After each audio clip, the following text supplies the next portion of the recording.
My friends, hello and welcome to GoldenEye SpeedLore, the series where we take a look at one stage from the classic Nintendo 64 shooter, GoldenEye 007, and talk about the records that were set, the strategies that have been improved, and the players at the center of it all, through the lens of the world record progression on the stage. And tonight, we're looking at Bunker 1, Secret Agent, which will feature many staples of lore you all know and love, and one man's defining pursuit of one world record, a white whale, if you will. A pursuit that went on for a very long time. But first, let's just talk a little bit about lore for the rest of 2018. So this is episode 7 this year, and I'm doing Bunker 1. And I'm actually doing, for the first time, a level that I've already done. A different difficulty, but a level, Bunker 1. And, 2017 I did 10 different levels. And the plan was to do 2018, the same 10 different levels, and the first 6 followed that, which left 4. The 4 that remain are Surface 2, Egypt, Archives, and Dam. And I've thought kind of long and hard about what's the way to sort of do these lores that remain. And I definitely want Dam 00 to be the finale because it's, there's so much there. Egypt and Archives are 2 levels where I'll have to do the whole 3 of them at once. And, all three difficulties, similar to how I did Statue and Cradle. And that's cool. And I've actually seen, I'm going to have a couple days, late November, early December, where I'll be able to do lore prime time. I know that's a big thing. A lot of people want to see lore live for the first time. I'll be able to do them prime time. So I want to do Egypt and Archives back to back at the end of November, early December. That means Dam 00 will be after that, probably towards mid-late December. And then Surface 2, I really think it's going to be a good episode to do, not as a lore, as sort of its own video, kind of like the Karl Dam 52 video, because it really has a very interesting story to present that way. I think it's better suited for that. So I figured I have to fill in a couple of lores in between now and the end of November, and I figured Bunker 1 is the perfect stage for it. And I hope you will agree, and I hope you'll enjoy this episode. So let's look at Bunker 1, Secret Agent. We did 00 Agent last year. This is Secret Agent. 3 objectives. Disrupt all surveillance equipment, copy GoldenEye key and leave original, photograph main video screen. So, on Agent, you get 2 objectives. B and C are your objectives. 00 Agent, you also have to do stuff with Boris, in interaction with Boris.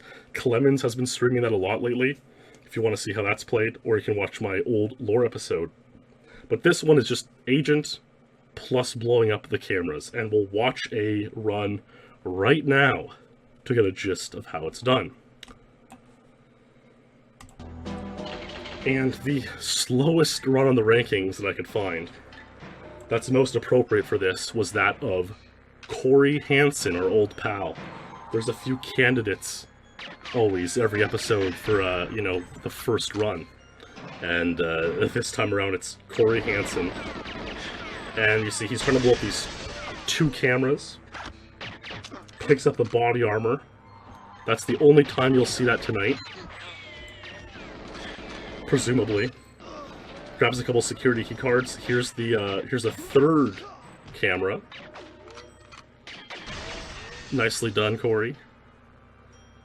Yeah, no, and I certainly don't mean it demeaningly. It's the slowest run on the rankings, and so it's a really good example to show how, an average individual would play the level, how you may have played the level years ago. Picks up the GoldenEye key, that's very important. Runs up here for the 4th and final camera, objective A completed. Really well done. And now he's going to go here. Ooh, yeah, that door can be tricky, man. Opening this door can be tricky. I'm not joking. He, You have to pause to pull the key analyzer, which he does. He analyzes the key, throws it, opens the door. Bingo, bango, bongo, he's out. Bunker 1 Secret Agent. 114.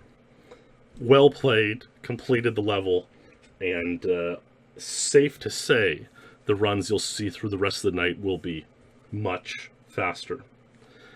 And now, the first record we have documented is actually that of a Steven Zwartes from 1998. Zwartes claimed a time of 35 seconds.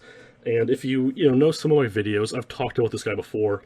A lot of his claims are now considered very dubious. So did he actually get Bunker 1 Secret Agent 35 seconds in 1998? Maybe or maybe not. The earliest video I've found is that of a gentleman by the name of Wes McKinney beating Bunker 1 Secret Agent in 31 seconds from sometime in 1998 or 1999. And you can make out what's happening here. You can see he's picked up a key card, he shut out the cameras, he's pausing for the camera. You have to take a picture of that big screen. He's gonna... Oh man, I was expecting Wes to stop there and like aim at that fourth camera. He just strafed by it. Like this is like a good speed run for the late 90s. And you can pretty much make out that's a 31. You can. So very nicely played by Wes McKinney. Only 90s kids will remember this. And Wes McKinney's an interesting guy. I'm not sure if I mentioned this before. I think I've shown one of his videos in the Depot Agent SpeedLore episode. But Wes McKinney's actually like a well-known guy now. He's an American software developer, the founder of this data pad, and he's the benevolent dictator for life of Pandas, which is some sort of software library. So he's like, Wes McKinney is a legend in his own right. And I'm kind of surprised because I know so many. No, this is serious. Like this is the same Wes McKinney, and he was a huge he was one of the founders of the Elite community, we'll say. And I'm pretty sure he was one of the first updaters of the Elite rankings. I think he manually updated the rankings in the late 90s, probably when he was like 15 or like, a very young guy. Probably his introduction into the computer programming world, right? And obviously now he's this guy with these very well-known, I don't even know what they are. He's a legend. And I'm kind of surprised he's never he's never resurfaced in the Elite, A lot of older guys maybe have seen some of the new content, have seen SpeedLore. They kind of show up and say, hey, this is cool. Like, it's crazy you guys are still going. What's up, guys? Good to see you again. And Wes McKinney's never reared his head in such a way, which is kind of surprising to me. But obviously he has a lot going on. Certainly a non-degenerate, that's for sure, and certainly a remarkable IQ. So, anyways, there's a little tidbit of Wes McKinney for tonight. Pretty cool stuff. And that 31 was actually never the record on the rankings. Before he could post that 31, Wouter Jansen had achieved a 29 in October of 1999. And Wes would actually tie this 29 second run in December 2000, or December 1999. So Wes, early on, was a pretty good player on Bunker 1 Secret Agent. Now here's a somewhat familiar character's run. Eise SMIT playing Bunker 1 Secret Agent. And this run, pretty much embodies sort of a modern, contemporary knowledge strategy execution on the stage. I'm blown away by these fourth cameras these guys are hitting on these runs. I would expect them to kind of take their time with those, but they just YOLO it and get it done. And there's Eise Smith's 28-second run. Like, a pretty good run. He got this in October 2000. It's kind of crazy that there's probably people watching this video who weren't even born then. And Eise Smith not only got this record at this time, but he still plays. His most recent PR was in December 2017. So, like, it really blows my mind that there's people now deep into the speedrunning community, weren't even born then, and yet Eise's career transcends them all. And Eise, this is one of Eise's 7 career untied world records. So Eise's, you know, a good player in his own right, and this is sort of one of his well-known records.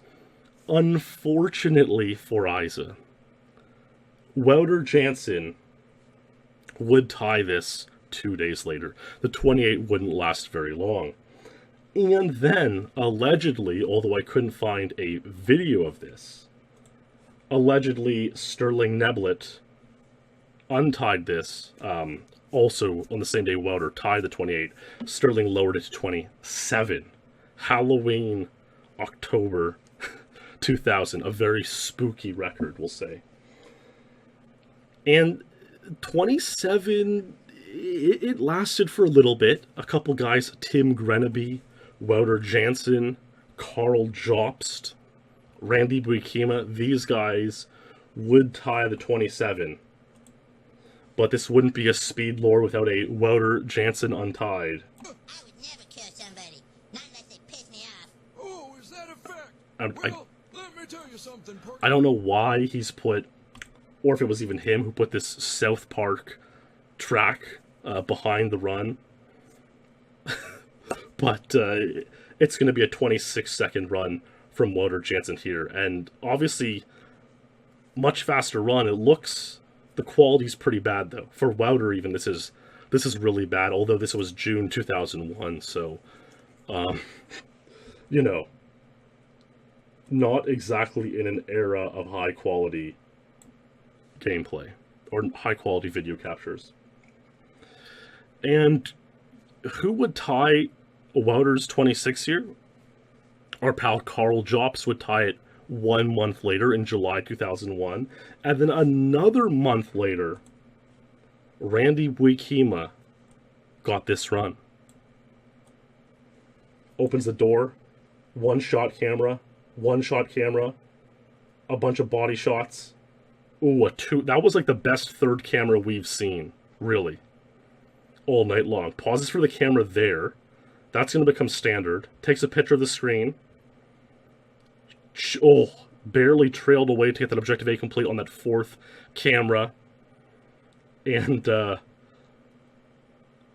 analyzes the key, warps out of the door, and there we have a 25-second run. That was really clean. You know, if we compare this to Eise's 28... Oh man, was that a sneeze?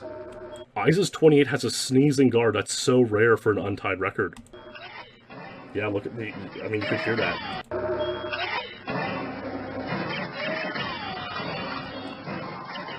You know, Eise's taking a lot of shots at the cameras. 3 or 4 shots.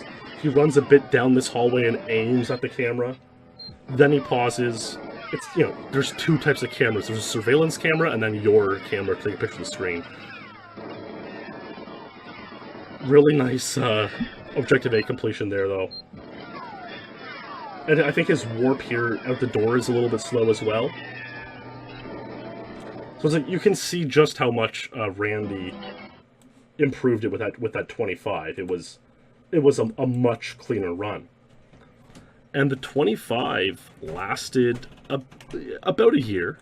Again, similar to the 26, the second person to tie 25 was our friend Karl Jobst in November 2001. Hard to believe we're only at November 2001. And then 2 more gentlemen would also tie 25. Tim Greneby and Adam Moore in August 2000. Now, Karl may fill in some details here in chat, but Adam Moore and Karl knew each other. They were both Australian. They hung out a couple of times.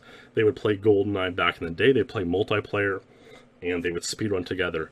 And I guess Karl saw that his buddy Adam Moore achieved 25 seconds on this level. And Moore is like he was a top 10 player at one point.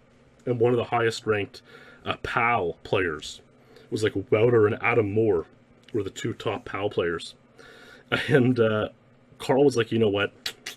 I can't let Adam Moore have this record. I want to pwn my buddy Adam Moore. And so 3 days after Adam Moore got Bunker 1 Secret Agent 25, Karl Jobst got this speedrun. I was hoping for some audio on this, but no dice. I mean, look at this. One-shot camera. One-shot camera. There. Did you like that new strategy that Karl pulled?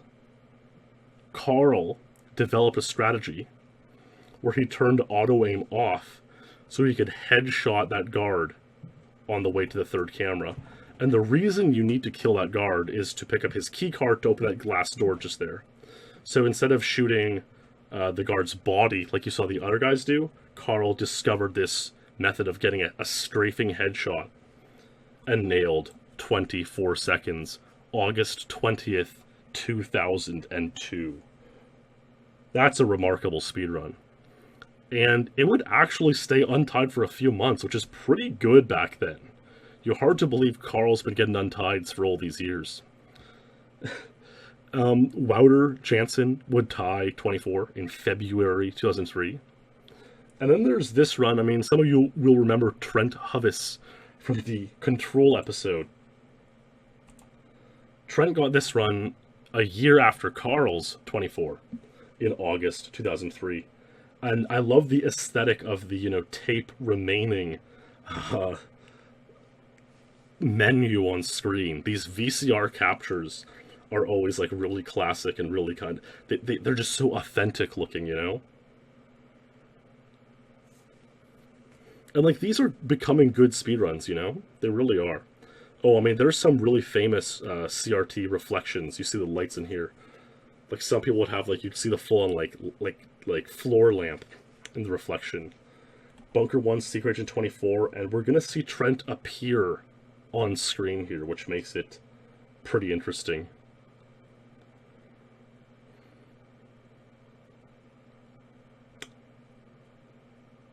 Sort of running around his room.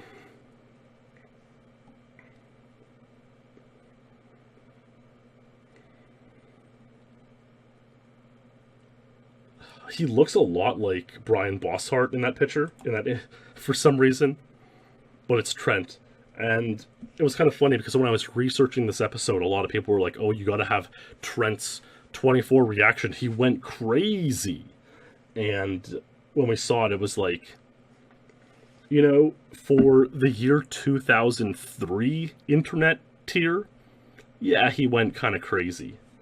But compared to today, that's like nothing, so that's actually really kind of sweet. And so Trent got this August 03, Boss September 03, and Jimbo September 03 both tied this 24. Now, I asked Jimbo about what happened next. And Jimbo actually had a really deep rivalry with Trent Hovis at the time. Trent and Jimbo were both kind of Midwestern Americans, about the same age. They would have been like 15, 16 at this time. And they would always kind of beat each other up on the rankings. They were both like getting to the top 5, top 3 at this point. And so oftentimes what would happen is, like, for example, someone would post a world record in the world record topic. I remember seeing this, like, Trent might get a record and say, oh, I got Bunker 124. The next person to post Bunker 124 is a loser. And then Jimbo would post it, or something like that, right? And last one in's a rotten egg type of thing. So Jimbo really strongly wanted to own Trent. They had this rivalry going on.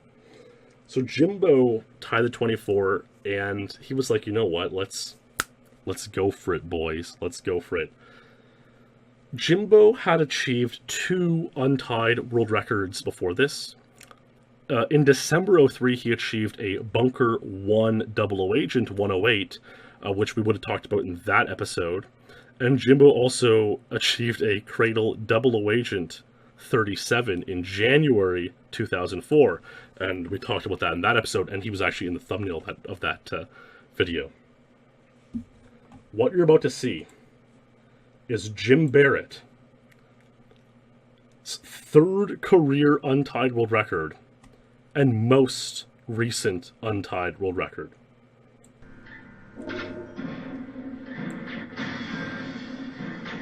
April 14, 2004.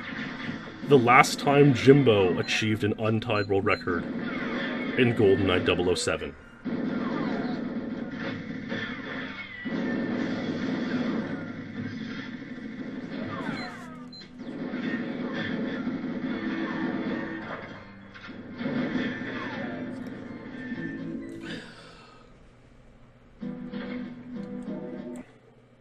All done to spite his pal, Trent Hovis, and successfully done. Probably Jimbo's, like, most defining record. Like, of all the Jimbo untieds, and now we've covered them all, this is the one that, like, people associate with Jimbo. 23 seconds Bunker 1. You know, let's watch it again and talk about his skill and execution here. 2 shots. He kind of slowed down for the second shot. Really nice headshot. Spamming 3 or 4 bullets at that camera. Pauses for his camera. Snaps the pick. Takes out KF7. Around the table. Starts firing. Got it within like 6 or 9 bullets. Pauses for Keylizer. Gets a boost. Nails the warp. A really cleanly executed run, and like I say, his third and now final, or most, you know, you never want to say final, because, you know, Jimbo always could get another untied record. I think most would maybe agree that it's unlikely. I think he would agree it's unlikely as well. But his most recent untied world record, and unfortunately for Jimbo, April 2004 was when Bryan Bosshardt was probably the best player, the most dominant GoldenEye player in history. His other 2 untieds had already been tied. How long do you think this Bunker 1 Secret Agent 23 lasted as an untied world record for Jimbo? My third most recent untied? Well, it says it right there. This was tied within a week by none other than Bryan Bosshardt himself. And it was less than a week. It was 2 days later. Oh, man.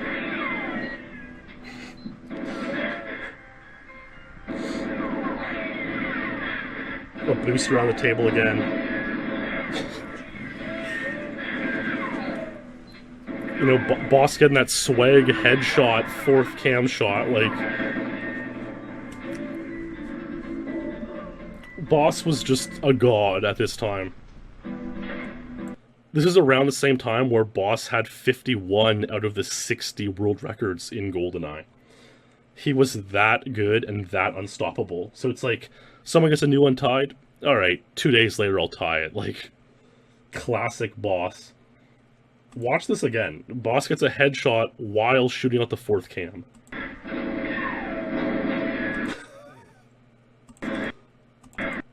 There it is. You know, if 2004 video clip montages were a thing, you know, like, this is like the, you know, Fortnite Instagram compilations of 2004 right here. Just absolutely pure swag.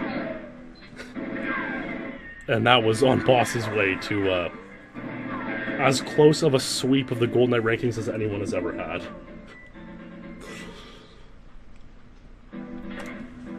And to pour salt in the wound even more, you know, Boss, like Jimbo and Trent, is a Midwestern guy. I believe Boss would have sent this tape, looks like a Jimbo capture, so he probably mailed his VHS tape where he recorded this run to Jimbo to capture and get online. You know, if that's not enough salt in the wound for you. And the thing is, this 23 was actually pretty good for the era. Jimbo and Boss would be the only two guys to get this time through 2004 and nearly through 2005. Who do you think tied 23 at the end of 2005? If you hear the music to this run, you may be able to guess.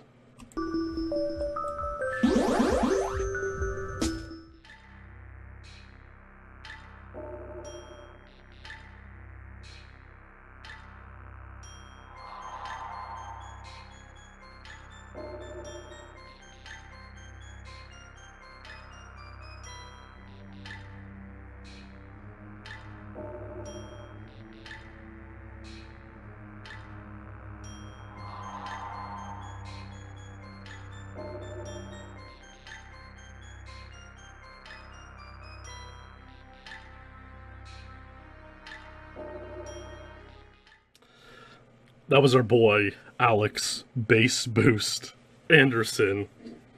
Again, I have no idea what that music is, but he would tie this record. And, like, Alex always had a knack of just, like, tying pretty good records, getting a few unties in his own right. Here's his comments about it. He used 1.1 control style. 2005 is, like, roughly the kind of age and era when 1.1 would slowly sort of fall out of fashion. But he used it there. Jumped from 25 to 23. The third person had this world record at the time. So, pretty damn good.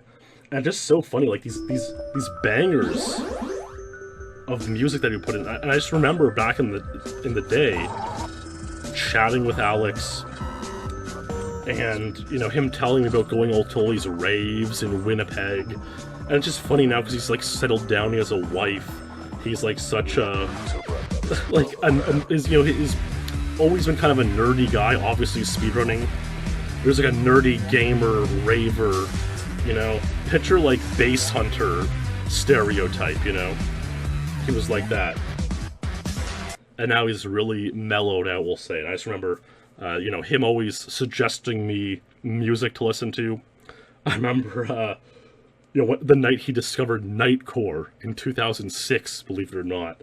And him getting me into that, and I just remember thinking he was such a cool dude, you know, going to all these parties and rolling deep in Winnipeg back in the mid 2000s. So a great run by him, and one of many cool records that he set over the years for sure. Well, the thing is, hello Bryan, is I've actually in order to check what I do when there's like a music track in SpeedLore is I upload it to an alt. YouTube, my Zenith Legend alt account, to see if it hits the YouTube like automatic music checker, and this song didn't hit anything. So I don't believe like the internet knows what song this is. So we'll have to find out over time.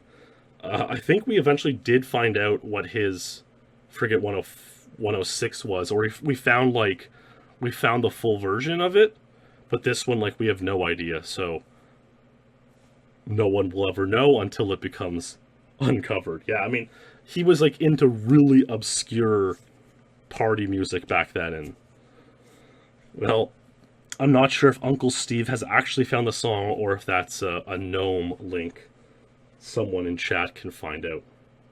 Well, 2006 would come along. Rayan Perfect Ace Isran would get 23, obviously a legendary player, and someone who we'll talk more about as the episode progresses, but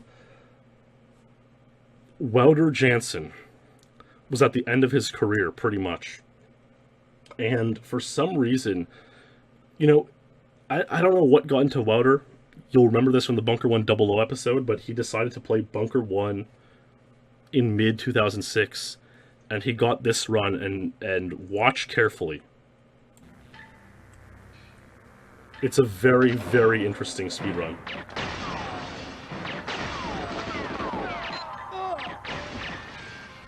Like, those might be the best shots we've seen. A boost down the stairs. Like, this is a fast run, man. A boost through the glass, a second boost, A third boost. Missed the warp. Bunker 1 Secret Agent 23 missed warp. That was the best run we've seen tonight. That second camera was the best one we've seen tonight.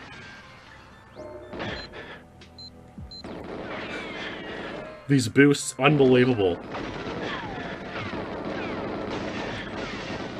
A little bit of a back boost there. This probably would have been 22, untied.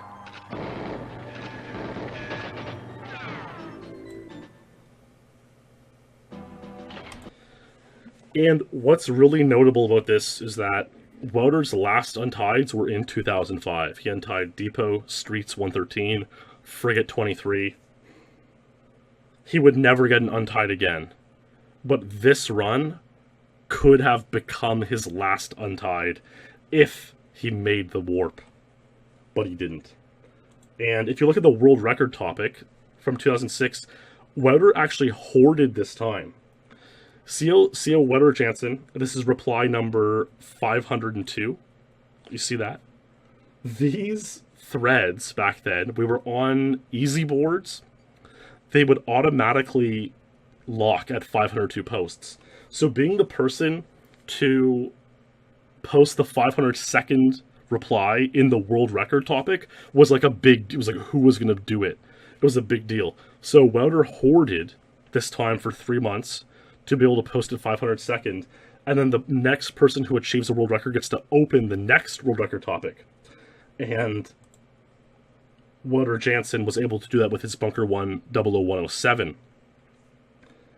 And the thing with this topic is that, like, before it hit 502 posts, we moved from easy boards, then to, like, Yuku, I think it was, and now to, like, I think it's a Simple Machines system. So it can take more than 502 posts. So this opening of a world record topic is the last time a world record topic's ever been needed to be made in the Elite. And like this is the current world record topic now with 1,500 replies, you know? And I kind of agree that it is a little bit lame on Wouter's point. It is. But because it's Wouter, who now is the guy who is the OP of the current and last world record topic, and Wouter is the guy who has achieved more world records in the game than anyone else, it's extremely appropriate and kind of a cool tidbit that this happened. So there's the story of Wouter's Bunker 123, almost 22, almost untied. It wasn't quite meant to be, but his legacy lives on. Yeah, exactly, forum culture, man. And a lot of people nowadays wouldn't know it because, like, now it's all, like, Twitter, Reddit, like, all this garbage.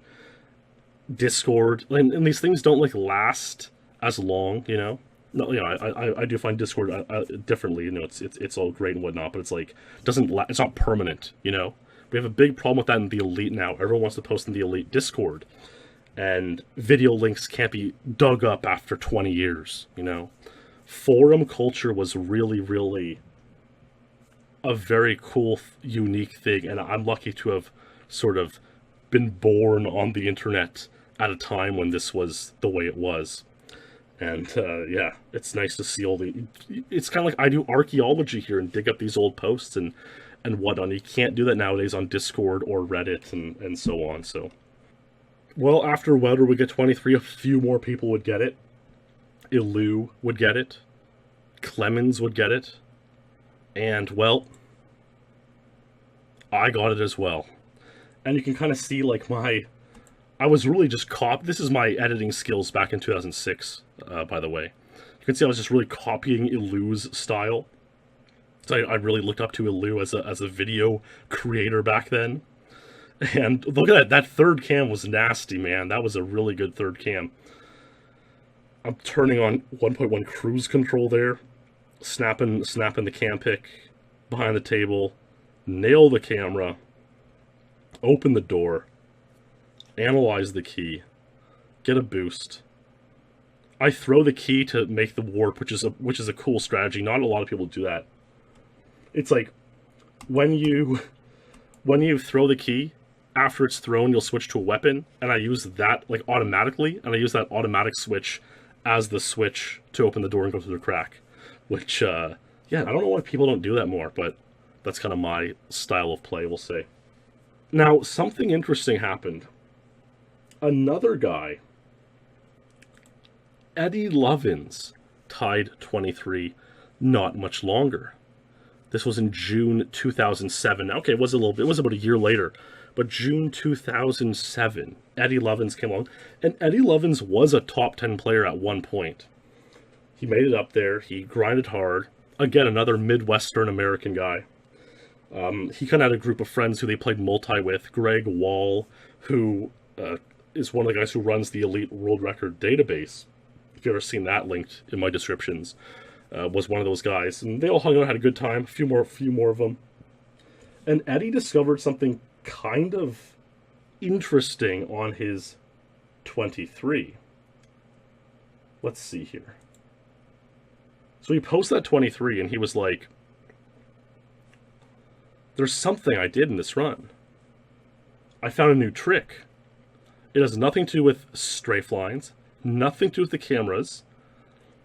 He, like me, uses 1.1. The trick is done the first 2 seconds of the run. So let's watch Lovins' 23 and see if we can figure out exactly what's going on here. Oh, it's a leftier run too.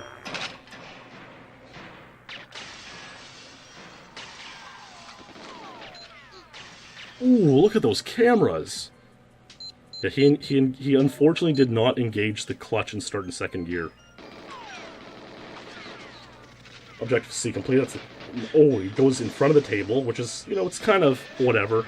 Front or behind the table. None is like obviously faster. Ooh, Quirky is on to something.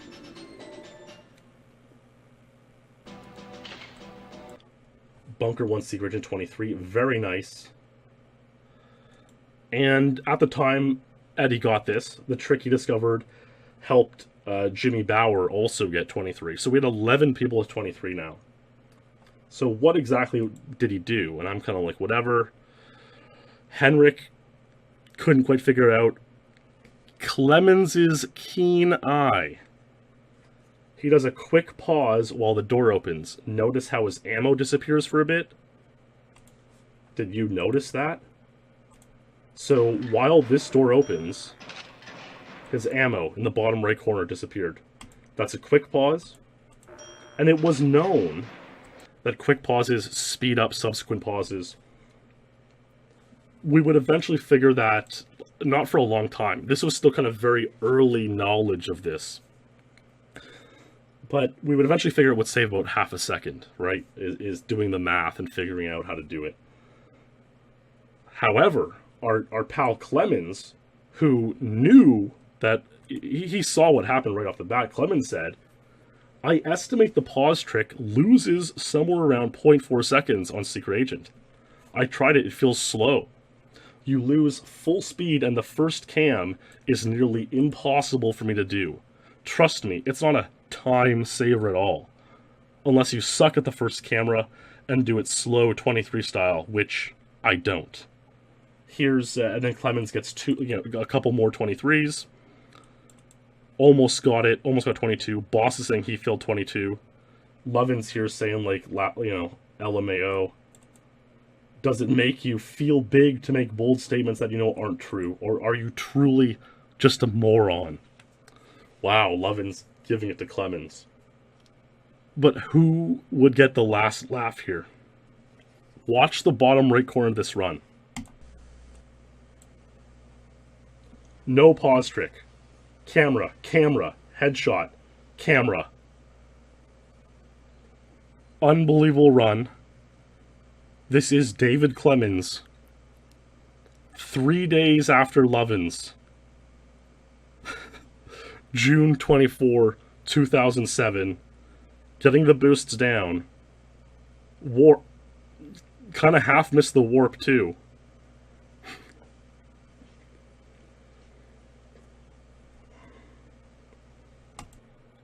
Bunker 1 Secret Agent 22, no quick pause strategy.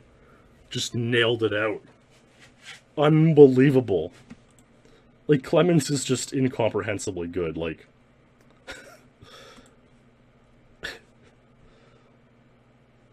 And then, a couple days later, this run was posted. No quick pause. This is the first appearance of Perfect Ace in this episode. Look at these cameras, man. Yeah, it really is insane, Bayrock, when you think about it that way. No quick pause and half a warp, like... Ace tied the 22 only 4 days later. Now, the funny thing with this is I actually talked to Ace about this last night. At the time, 2007, Ace was 12 years old. And it was summer. So he was staying at, like, some kind of cottage retreat. You know, some kind of getaway out of the city. In 2007, when you're staying away at these things, like, you don't have internet, you know? Can't figure out what the hell to do with my headphones. It's like,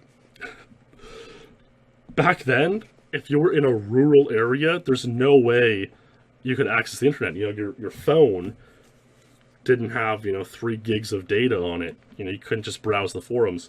So, Ace couldn't check regularly what was happening in the Elite, and plus he was, kind of on summer. He was just playing the game. He was 12. He didn't wasn't too desperate to interact with the forums all the time.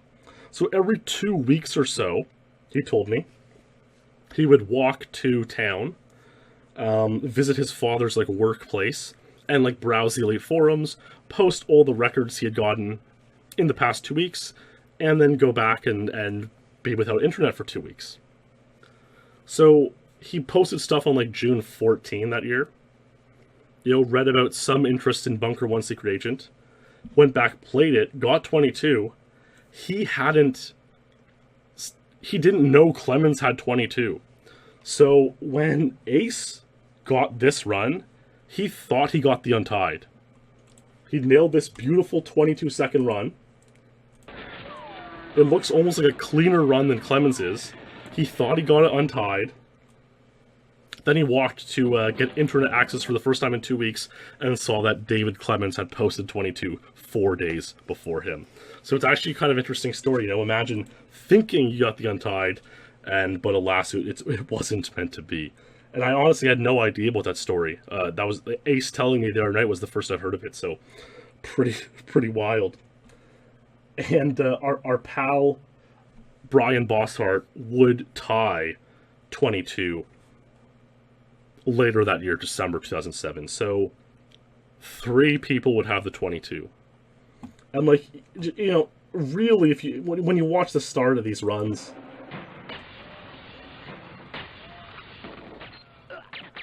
there's Ace. Here's Clemens.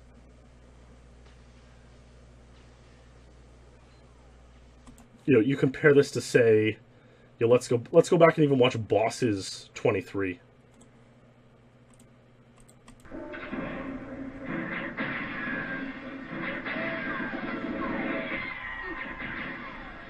It's just such a marked difference at how much faster and cleaner they're shooting the cameras. And at this point, they don't even quite know that the camera pause, or the quick pause, sorry, is a better strategy. But eventually, these things do get fleshed out over time. We have the tool-assisted speedrunners looking into it. We have the gaming wizards and mathematicians and speedrun scientists looking into it. And so in February 2008, David Clemens got this run. Watch the ammo. There's the quick pause.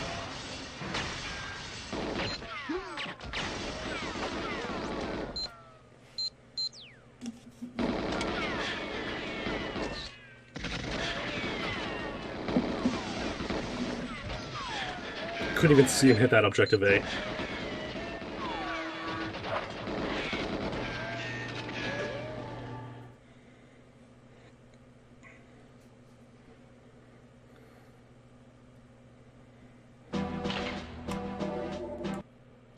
David Clemens, Bunker 1 Secret Agent, 21 seconds, February 26th, 2008. Well, it would be matched by Rayan Perfect Ace Isran. 2 months later, April 19, 2008. Really good play. And they've both now learned the quick pause is indeed faster, saves half, about half a second, honestly. Oh, that was an insane fourth camera. Like, a back boost. A back boost, and Ace gets 21. And so, knowing Ace, the run was pretty damn good, right? I would say, like, perfect, almost perfect, and then a back boost. It's like, might thoughts of 20 being in Ace's head all the way back in 2008? Possibly. But I don't know. And like, again, consider this, right? A bunch of people had 23. Clemens, Ace, and Boss at 22, and then Clemens and Ace lowered it to 21. So aside from Boss's 22, Ace and Clemens were 2 seconds ahead of everyone else on a 21-second stage. Like, that shouldn't be something that happens. But these guys are that good. 6 years later, nothing notable happens on the level for 6 years. Well, almost. Ace does post a few Bunker 1 Secret Agent 20 fails. He says he missed a third cam on a couple, but hit the fourth cam. Oh yeah, traditionally, the fourth camera is the hardest to hit. Like, pretty clearly, right? The first two, it's like, okay, dead aim, very close, dead aim. The third's a little bit hard. It's further away. It's not looking straight at you. But the fourth one, to hit it with the KF7, is like you're getting shot at. There's all this chaos. It's really hard to that fourth camera. But So Ace says that he's filled 20, only missing one camera. Pretty good. Here is an example of one of these. And this is from 2013. Quick pause. 1, 2. What? Like, man, that third camera's nasty. Boost around the table. Oh! Like, very easily could have completed. I don't think it was double quick pause, man. There's no way. 20 failed. Missed the fourth camera.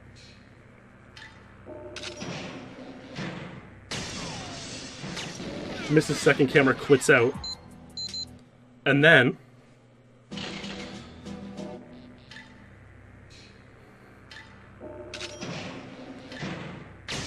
nails it. Like, what is he doing at that? It's like, it's shocking.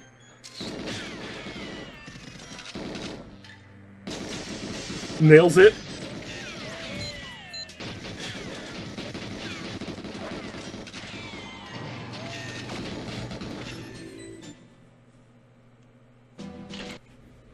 $21 duped. And it's crazy to think, again, at this point, still only Boss and Clemens, only Ace and Clemens have 21. And, like, Ace is just casually getting more 21s. A time so good that only him and Clemens have it. An elite tradition to do is to try to predict records that will happen in any given year. So, December 31st, 2012, I make a thread. I say, everyone predict the records for next year. Ryan Cook, a former top 10 player, predicts that Bunker 120 will happen in 2013. I think in 2014, here's Mirror Mage saying Eise is going to get 20 in 2014. A lot of people are starting to predict that Bunker 1 Secret Agent 20, Axel Z, another top 10 player, former top 10 player, predicting it. So, like, a lot of people are predicting that Eise will get 20 very soon. This is going back to 2012, 2013. He couldn't quite nail it, believe it or not. Eventually, another gentleman enters the scene, Luke Szklarz. Some of you may know this man. And it's actually interesting because he told me the story where it's May 2014. Another eliter named Patrick Nilsson, a very, very interesting guy Patrick Nilsson is. I think he made it to about 30th or so. A competent GoldenEye player. Patrick Nilsson was visiting Australia because Nilsson is, no joke, one of the best coffee tasters in the world. A sommelier, I don't know what the term for coffee is, a beer taster. Like, he's trained in these arts of tasting foods and drink. And so there was an international coffee tasting championship in Australia in, was it Melbourne? Karl will confirm, because Karl was there as well. No, it's a real job, Asher, and what's crazy is Nilsson was so good and prominent at this that at one point he was working, no joke, for the president of the Seychelles as his personal sommelier. I'm not kidding. Nilsson got to live in the Seychelles for a year and would decide which wine the president would have with his meals. I'm not joking you. Like, this Patrick Nilsson is literally one of the most interesting men in the world. I'm sure you could look him up and find some, like, coffee tasting championships and find, like, it's insane. So, anyways, Nilsson was in Melbourne, hanging out with Luke because, he happened to be there for this coffee championship. Luke had been living in Melbourne at the time for work, and Karl made the trip there. They were hanging out for a weekend. And Luke was playing Bunker 1. Luke got some advice from Karl.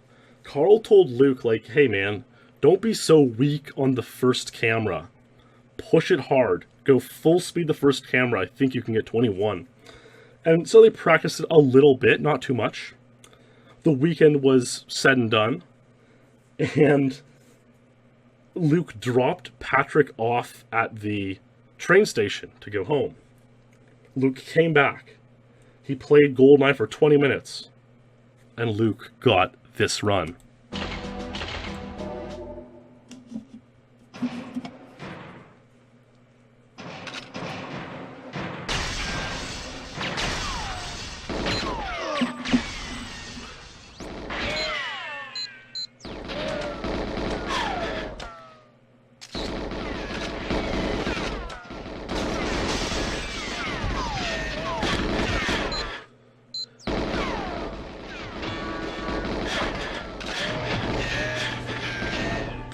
That was juicy boosts at the end. 21 seconds. And, actually my most recent video is about Luke Szklarz's rise to GoldenEye champion. So you'll know now he's GoldenEye champion currently. 2014, mid-2014 was when he really started to shoot up. And this sort of is a good run that embodies that rise. He's now playing on the same level as Eise and Clemens. And when you're playing that well, you become a very dangerous man. Again, here's what he says about it, Same kind of story. Karl advised him to, so they were both saying to get, because Jimbo is so closely associated with Bunker 1's secret agent, I think Jimbo probably had 22 at this time, even though it was no longer the record. I'm just checking the rankings to verify that right now. Yeah, Jimbo had just got 22 1 or 2 months before. And like this level's Jimbo's pride and joy. Jimbo would talk about how he would get 21. So Karl and Patrick were like, hey, Luke, get 21, you'll really tilt Jimbo. Karl noticed the first camera stuff. And like he said, he just saw Patrick off on the train. 2 hours later, he got the 21. So pretty funny for sure. But alas, at this time, getting a 21 inspired our friend, Perfect Ace, to chase his white whale.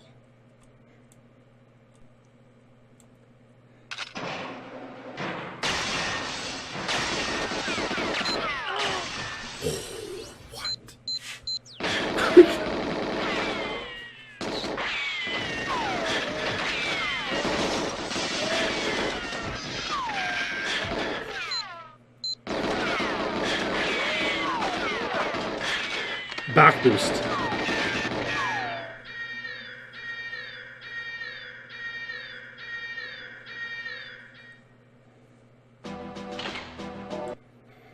Ace dupes 21 yet again.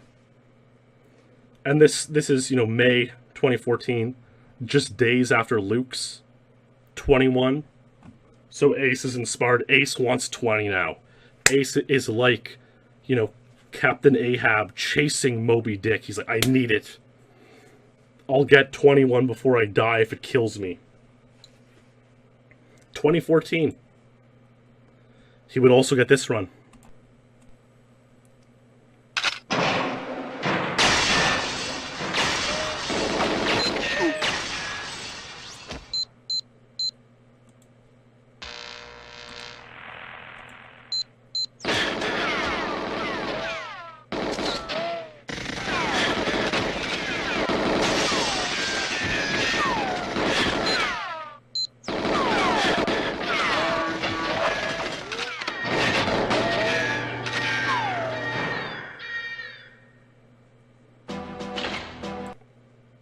Missed Warp 21.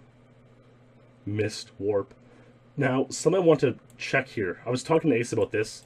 Ace told me he got 11 or 12 21s in, by May 2014 he had 11 or 12 21s. So on this run, he hears the Clob shooting him and decides to let himself get boosted behind the table. On the other 21 dupe, I'm thinking he might go in front of the table. No, he goes... So, it's sort of a point of contention is like, what's faster, going behind the table to pick up the key, or going in front of the table like guys do on Agent? And Ace would react to, if he hears the Clob guard shooting at him, he would accept and go behind the table, get the boost. If he didn't hear the Clob guard shooting at him, he would go behind the table. So, it just shows you... There was actually a really good video recently about automaticity in speedrunning and how it becomes unconscious. You just repeat the motions, you just do it. And that could be said for these first cameras. It becomes muscle memory to just, open the door, one shot, full speed, one shot, full speed, headshot, one shot. That becomes muscle memory. But to be able to break out of that muscle memory and then consciously think, okay, right here I have to think and make a decision based on that, that's what separates the very, very best from the very, very good. But alas, Ace did not get 20. And, you have to think, some of you will know the Bunker 1 Agent record for this time was 17 seconds. I've talked about that in a few videos. So it's you think about it, Bunker 1 Agent... You don't have to blow up the cameras. You just have to take a picture and analyze the key card. 17 seconds was the record there. So 4 cameras and having to go in different parts of the level only adds 4 seconds to the mission. Maybe 3 if he can get 20. It's when you think about it that way, it's it shouldn't even be possible to get 20 seconds in this level, A few years later, another gentleman joined the rankings, Dan Swiss Parker. He became good friends with Luke Szklarz and others, and they would enjoy, every summer they had a little tradition you may have heard about called Kapap. They would play all summer. They would get records, they would hoard the records, they would not post them. They would make a really cool video at the end of summer and reveal all of these times they got. In Capap 3, Swiss didn't play that much, but probably inspired and coached by his friend Luke, he got this run on Bunker 1 Secret Agent. That was like a one burst fourth camera is so beautiful. That wasn't the fastest warp either. Like, that could have been a lot faster. Like, it was still a warp, but it could have been like 0.2, 0.3 faster. Doesn't matter, reveals the 21-second time on Bunker 1 Secret Agent. Well, let's cut to a year later. These 4 men have Bunker 1 Secret Agent 21 seconds. Clemens, Eise, Luke, Dan, Swiss, Parker. Eise decides to give it another go.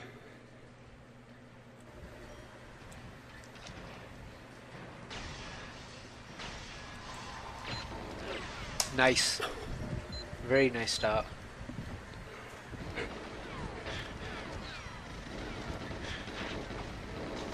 Dude, this is so troll.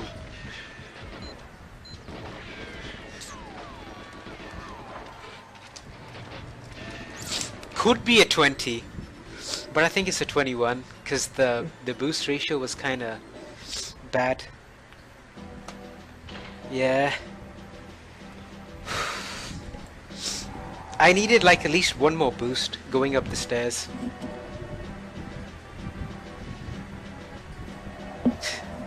That was kind of good. I'm gonna keep this one. Now, the thing with Eise's 21 here is that, like, okay, so we're in May 2018 now. We're now 10 years after the original 21s have been set. It's a long time. And Eise hasn't played that much lately, okay? There's a combination of things Eise is going through right now. You know, he's busy, you know, we remember him being 12. He's now in his early 20s. He's working. He also tells me he's always very busy with master's school applications. And, like, he's applying to leave and come to the United States or Canada for school. So these applications take a long time and way longer than, like, a standard, you know, something we would do, right? And his TV's been very spotty. And it's hard to get CRTs, I guess, where he lives in Pakistan. You know, it's not like you can just roll up into the Goodwill and buy a CRT for $5. So Eise played a little bit in 2017. He duped some 21s. He did get damn 00155 a couple other times. But since then, he didn't really play.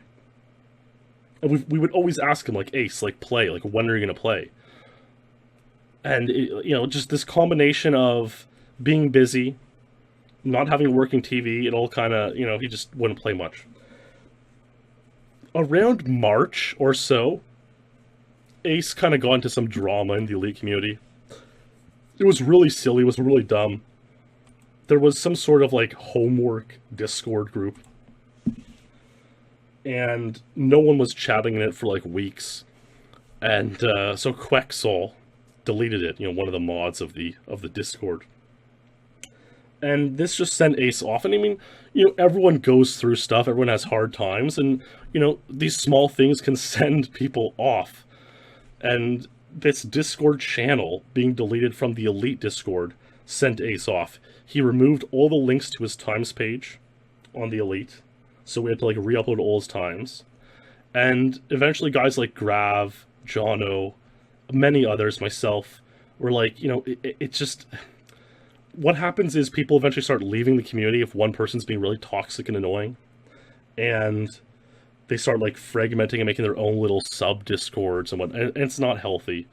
So we realized, like, look, it's a very tough decision to ban the champion of GoldenEye from our Discord. But it's the correct decision. And so we banned Eise from the Elite Discord in March 2018 for doing this. And the place became a lot less toxic, a lot more healthier. And look, I don't know what it's like to be, you know, in your early 20s, be living in freaking Pakistan.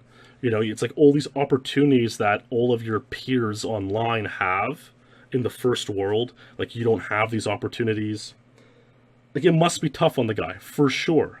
So I can certainly empathize with him. And it just so I always think that as, like, a manly thing to do is when your buddy's acting up, you know, you give him a smack and hope that they figure it out and act straight, right? And so we banned Eise from Discord, hoping it would give him the smack he needs to start acting straight. And it did, right? It did. Well, that's the thing happens is he grew up in the UK, and that's why he was exposed to N64. That's why he started playing it. But by the time he joined the Elite when he was 10, he was back in Pakistan where he's been since. And like that obviously must be really tough too, having grown up in the UK with the more opportunities. And then, you know, now you're in Pakistan. Like, you know, it is really, like, his story is remarkable and insane, and it may only be getting started too. So we don't know what he was going through in all facets of his life. He went off in the Elite, and like, okay, I've done similar many times, believe me, over the years, many times. He went off, we banned him, you know, and it turned out well because he figured out, okay, the way I've been acting is poor, and he wanted to redeem himself and get involved in the community again. And so finally, he found time, he found money to go get a new CRT television. And I think it cost like $100 for him. Like I say, it's like more difficult to get these things over there than it is over here. You know? But he got a television, he said, okay, I'm going to stream with Mike. Something he's very rarely done. And start the redemption arc. And this run you just saw was sort of the start of that. On May 18th, May 19th, May 20th, May 21st, Eise duped Bunker 1 Secret Agent 21. One a day. And again, this is an uncommon record. You know, think about the rankings nowadays. How many good players there are. How many, like, a really good record could have 6 or 7 or more ties, you know? So it's like, the fact that Bunker 1 Secret Agent 21 only has 4 ties shows you it's a pretty damn strong record. Our pal Jimbo can't get 21, even though this level's close to his heart, you know? On May 22nd, of this year, I was actually at my cottage, the place you're very familiar with. I was actually recording the World Is Not Enough fireside video, why no one speedruns it. I was there for a couple days, getting things set up for the year, turning on the water. I had Eise's stream on.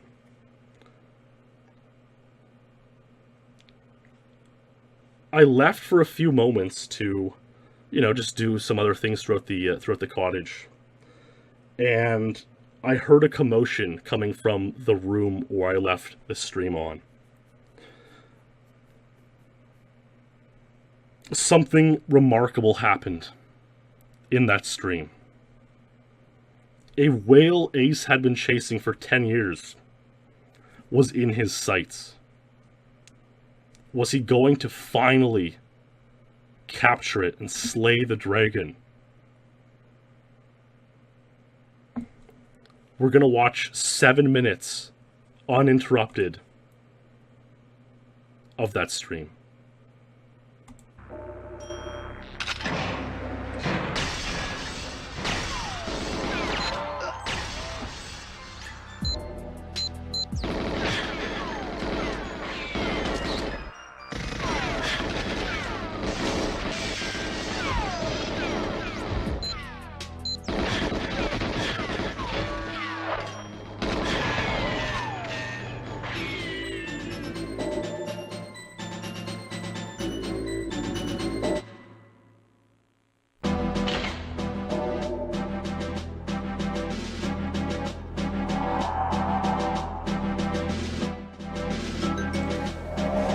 my fucking god, dude. Oh my fucking god. I don't believe this. Oh my god, dude. I seriously can't believe that was 20. I thought it would be a very, very low 21 because I didn't really get a boost at the very end, like up the stairs. Holy fucking shit, dude. I seriously can't believe it's over. Man, that 20 looks really, really sexy. Fuck yeah, dude. Finally. Finally!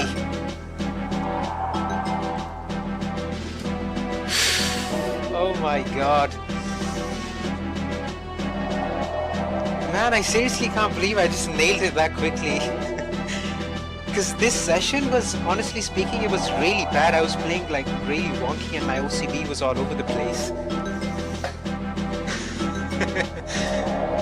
Oh my god, dude. Man, it feels so amazing. You really have no idea how amazing it feels to get this world record. After like 5.5 fucking years of like not having it. Thanks a lot, guys. It's like I'm really, really happy. Like, you have no idea how happy I am to finally get this one. And I'm actually really shocked I got in a session like this, because the thing is, I was playing really bad this session, and even this run, when I was like at the third camp and the pause, I was like, wow, that's so lucky I got that, because like it wasn't my normal OCB and natural gameplay. I had to like, my hands are kind of sweaty and all that, so it was kind of like a lucky shot.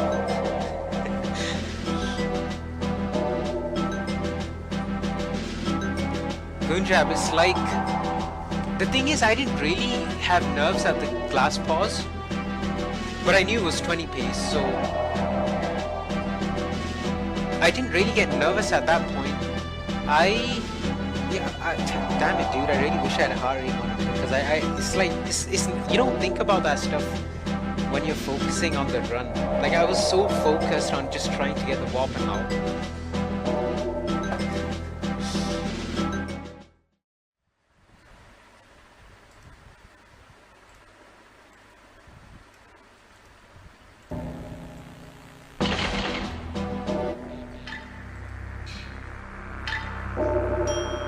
So I used a healthy Karl strat there. Karl advised me to cut the first cinema. Watch the first cinema and cut the second.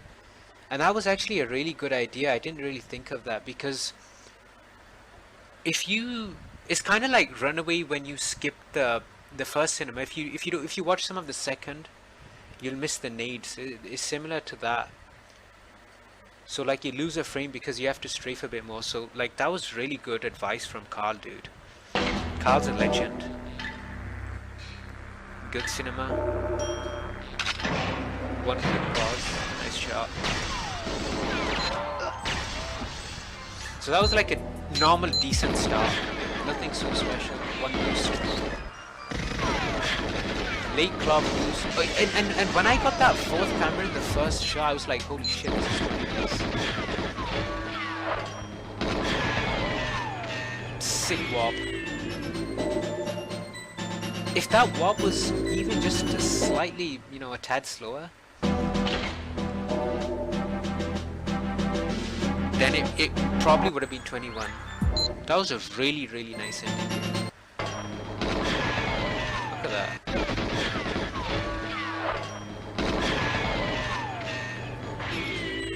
And it's tricky to do this type of ending as well, because it's very tricky, because you see this guy on the side, like not this guy, but the other one. He can sometimes crouch, and when he crouches, his hitbox becomes bigger and you get stuck in him. So that's like super troll. I'm so glad that didn't happen. I'm like super glad I didn't lose another 20 because of some bullshit at the very end. What a very nice one. Yeah, and another problem is this guy over here. You see him in the corner. He trolls you so much. Like, as you're going towards the glass, he pushes you towards this wall or the glass, or he pushes you to the side. So like, I lost so many runs because of that.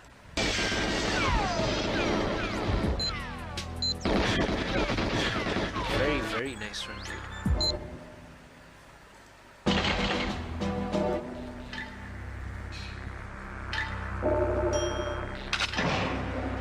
It's like a lot harder than it looks as well.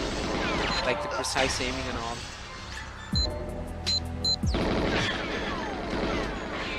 Like, nothing that spectacular in the run. It's like how I envisioned the 20 to be, but it's so difficult to get a run like this. It's very difficult. And then I watched the cinema thinking, I really, really hope this is a fucking 20. Although I kind of like, I thought it would be a very low 21 because I didn't get a boost up the stairs. I got these nice 2 boosts, but they didn't push me too much. Man, this 20 is so good.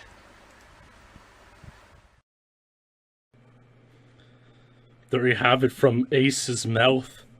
So many gems in that little segment.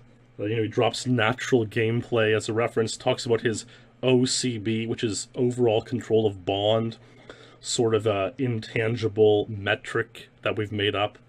Talks about that not being very good. Says he has a normal, decent start when it's... very few others are capable of such an insane start. What can you even say? I actually, luckily, have the entire session and post commentary saved. I'll maybe upload that on my on Zenith Legend for people to watch if they want. It goes on for like an hour, half an hour after the record. Ace just hanging out, chatting, and taking it all in, taking in this record that he finally achieved after 10 years, going for it on and off for a solid 5 years or more. I think Ace said he estimates about 200 hours total played over that time. But the kind of funny thing is that it's like, okay, he hadn't played for like a year, right? He comes back, he gets a TV working, he plays for 4 or 5 streams, a couple hours each. And even 4 or 5 streams, he gets an Untitled record. And like, it's a glimpse into how good he is at this game. I think, like, we know Luke is the champion right now. He had a very, very good commentary about taking the championship. We know Clemens and Mark Rutsu are fantastic players. But I think almost everyone agrees that when Ace is playing, he's unmatchable. He's that much better than anyone else. Like, I always say, I only think Clemens can, like, be the antithesis to Ace if they're both going full out, full power, head-to-head, non-stop. I don't think... like, Mark and Luke are really, really good, but I think Ace would edge them almost every time when it comes to a head-to-head battle. But Ace has other things to do. He told me after this run, his television, which he just bought, stopped working. It's really, like... He just started developing this loud whining noise, this hum noise, and he kind of tried to ignore it and keep playing, but then it just blew up entirely, stopped working entirely. And it's like, if Ace had a working TV, he would still probably play, every now and then. He is busy with other things. He would still play every now and then, and we just kind of hope that we'll get to a point when Ace is playing soon again. Even like, and it is like, is that perspective kind of selfish? Maybe it is, right? Maybe, some birds aren't meant to be caged, Maybe he should fly off and be his own man and accomplish great things, but the elite dearly misses his presence when he's not playing. And this is an example of why. And, even though we spent so much time going for it, it felt like in those 5 streams that he just got it in 5 streams. Like, it felt like it's like he hadn't missed a beat. He came back, and he's still the ace capable of getting an untitled record. Ace probably has the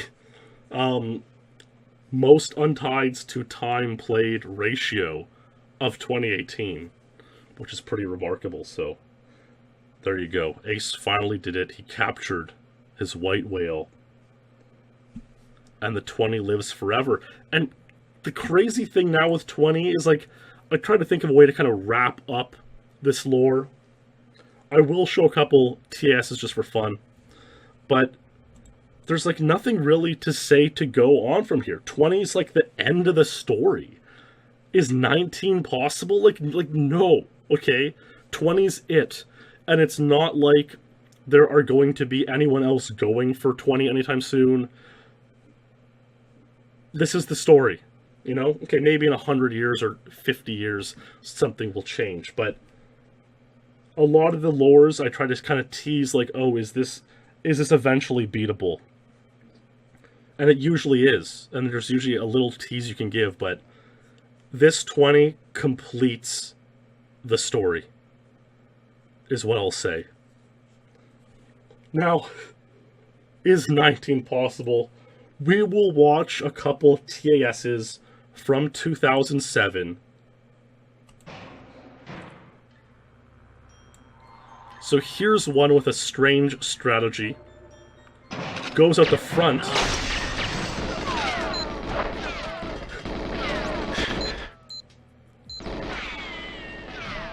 Did you see that?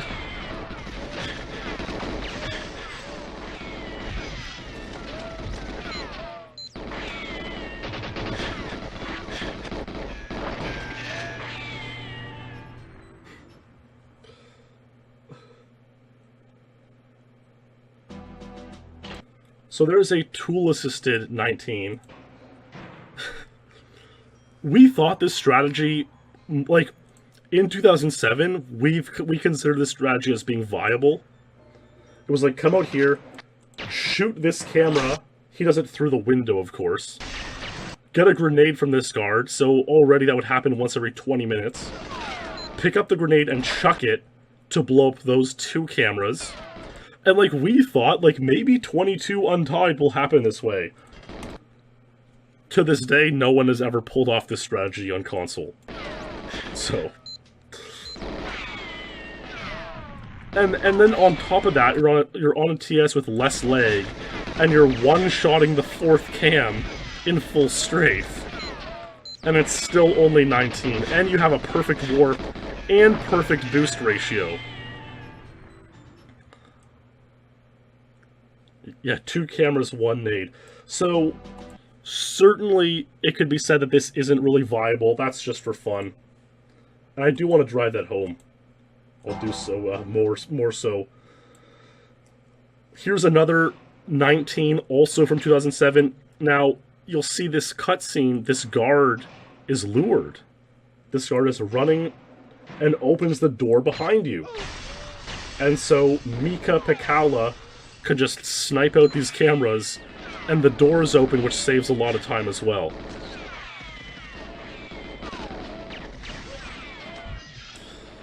Now, the trick, the secret to this run and this strategy, luring the guard to open the door, is that you have to, you will know on Depot, on other levels, you use 2.x control style, you can shoot in the cutscenes, you can lure guards, but when you shoot in the cutscene, it only shoots in the middle of the screen.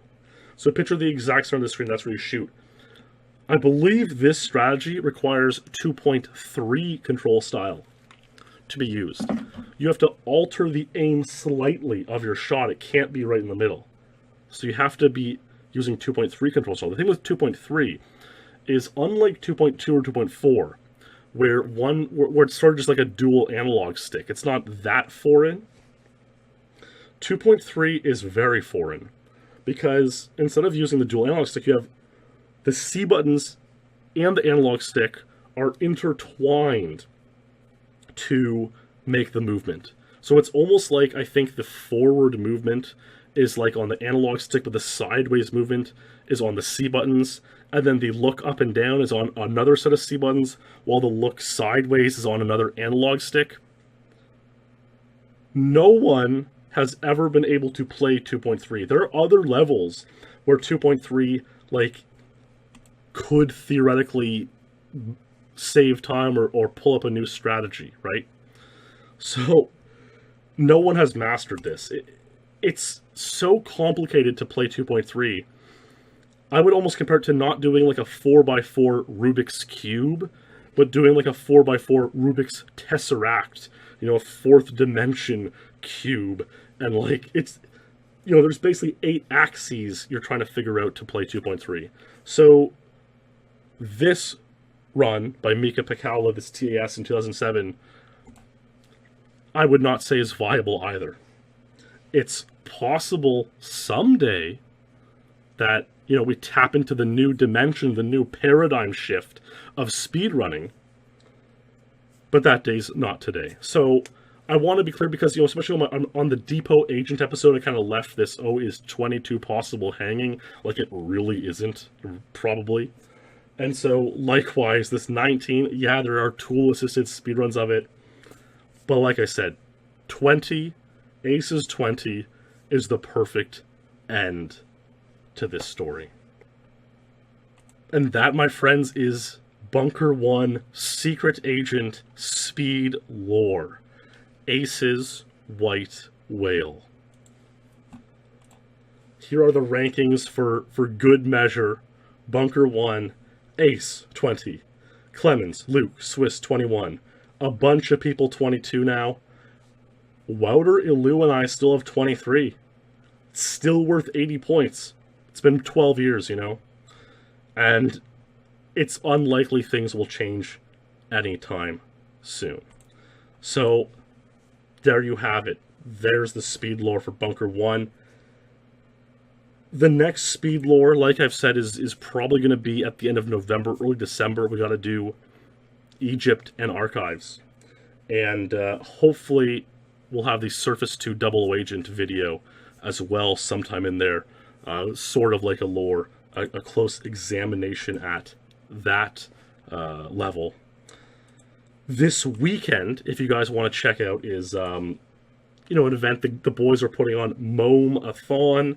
It's on The Elite Gaming Twitch channel, twitch.tv/The Elite Gaming. They're trying to raise some funds, you know, to help them out with costs getting to AGDQ 2019, where I hope to go and make some more interesting content for YouTube and do all sorts of cool things. So look forward to that. Check it out if you want. Support them if you want. I've heard that our pal Karl Jobst is going to be streaming after this. He's streaming pretty much every day now. Twitch.tv/Karl Jobst. So I'm going to send you guys his way pretty soon. In the meantime, thank you all for watching. This was a really good episode, a really complete episode, I feel. And I hope you guys enjoyed this one as much as I did. Congratulations to Ace and his Bunker 1 Secret Agent 20. A truly remarkable speedrun. Stay true, my friends. And I'll see you in the next stream or video.